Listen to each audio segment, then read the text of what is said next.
ये अवामी कॉलोनी का गंदा नाला है जहां 30 साल से सफाई का कोई निज़ाम मौजूद नहीं। बारिशों में पानी गलियों में दाखिल हो जाता है जिससे आवाम शदीद परेशान होती है।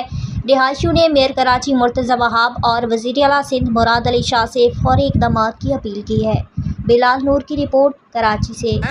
और यहाँ गंदे नाले उबले हुए हैं, भरे हुए हैं, इतना कचरा पड़ा हुआ है। और जो आवाम है चल के उनसे बातचीत करवाते हैं क्या कहते हैं इस हवाले से, क्योंकि मैं बात करूं तो ये देख सकते हैं और आवाम कितनी परेशान है, क्योंकि अब नाले उबलते हैं गंदे तो बाहर आता है पानी और यहाँ आवाम कितना उससे परेशान होते हैं। आए नाज़रीन, चल के एक भाई है और काफ़ी और भाई भी मौजूद है, चल के व्यूज़ रहते हैं क्या कहते हैं इस हवाले से।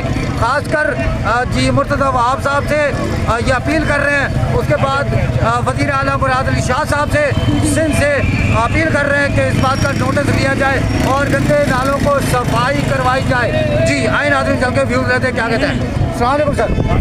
सर सबसे पहले कैमरे में देखें, आप क्या कहते हैं इस हवाले से जो इतना गंदे नाले भरे हुए हैं। जी सर, मैं यहाँ 38 साल से रह रहा हूँ। यहाँ पहले ये पुलिया नहीं था, ये पुलिया बनी है, लेकिन पुलिया इसकी निगरानी देखभाल नहीं हो रही है। अब ये जो कचरा कुंडी है, ये कचरा कुंडी बनवा दिया नाला को, इसके लिए भी कोई कानून नाम का चीज़ है ही नहीं है, कोई इदारा ही नहीं है। अब ये बारिश होने वाली है, किसी भी बारिश होगी पूरी इलाका डूब जाएगा क्योंकि नाला क्लियर नहीं है। सर मेयर कराची मुर्तज़ा वहाब साहब जो पीपल्स पार्टी के बैठे हुए उनसे क्या अपील करना चाहते हैं। ये रिक्वेस्ट है और मैं ये खुदारा मैं ये कहूँगा कि लिहाजा ये हमारे जो अवामी कॉलोनी और बिलाल कॉलोनी की मुसरत कॉलोनी की इलाका का आबादी को थोड़ी सी नाला के सफाई किया जाए।